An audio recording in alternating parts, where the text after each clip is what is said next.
Dessiner, c'est une meilleure idée. Bonjour. Alors aujourd'hui, on va parler du manga. Le manga, oui, c'est un super sujet.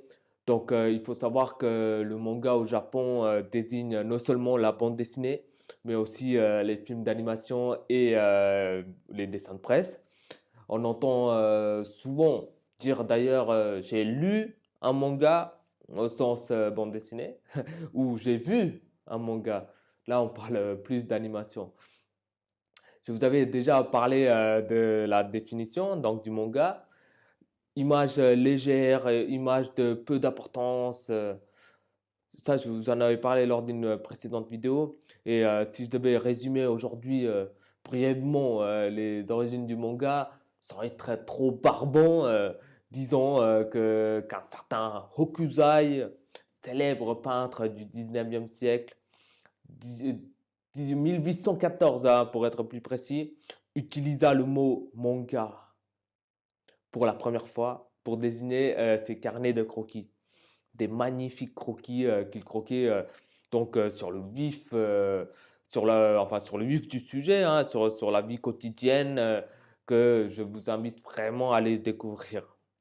En gros, il utilisait ce mot, manga, pour parler de dessin, comme je l'ai dit, hein, pris sur le vif, image légère de peu d'importance. Mais cette définition ne correspond pas vraiment à ce qu'on entend par manga aujourd'hui. Parce que manga, déjà, alors manga est un mot, ça c'est sûr, composé de deux kanjis, je ne sais pas comment on le dit.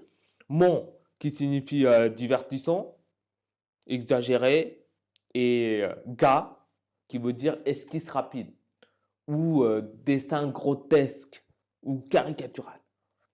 Bon, ça nous avance pas plus, mais disons qu'aujourd'hui, le manga, ça va quand même plus loin que la définition d'image dérisoire, hein, on est d'accord.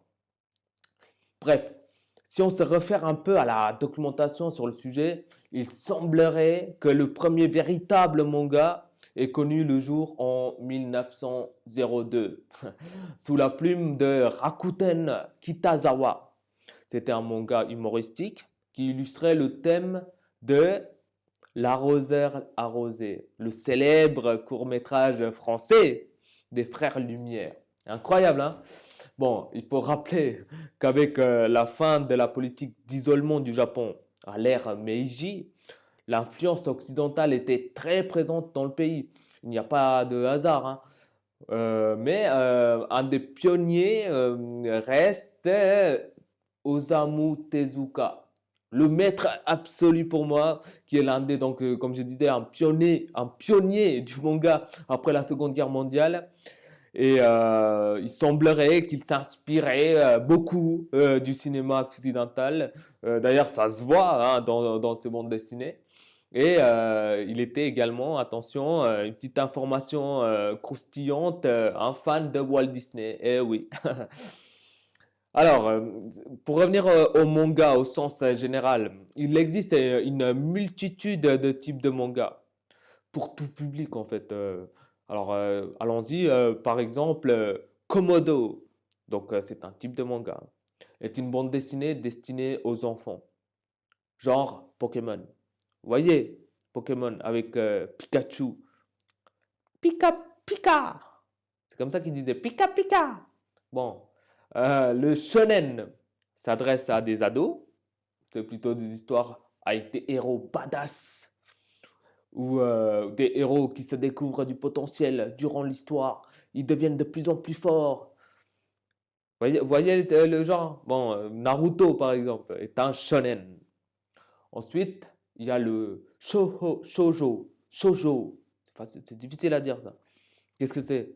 Eh ben, ce sont les bandes dessinées qui s'adressent aux jeunes filles. Oui, oui, avec des histoires d'amour, des princes, etc. Je sais, c'est assez restrictif hein, sur la vision qu'on peut avoir du genre féminin, mais qu'est-ce que vous voulez? C'est une autre culture. Bon, pour rappel, nombre de nos contes de fées sont aussi sur ce chemin, hein, comme Walt Disney, hein, très genré. Alors, comme Shosho, Shosho, on peut citer Nana, entre autres. Ou Sailor Moon pour les anciens, pour ceux qui connaissent.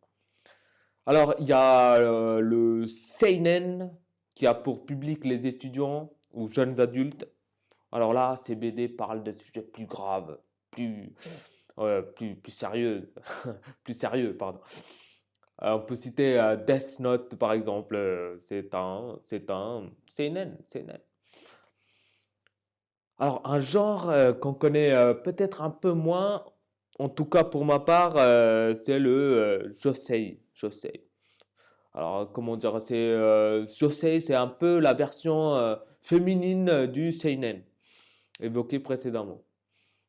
Donc, vous l'aurez remarqué, oui, le pays du soleil levant est très genré. Des choses pour des petits garçons, des choses pour des petites filles, du rose, du bleu, mais un peu comme en France en fait. Enfin, passons. Pour finir, il y a le hentai. Allez, faites pas semblant de ne pas connaître. Le hentai, c'est les BD donc érotiques ou pornographiques. Voilà, voilà.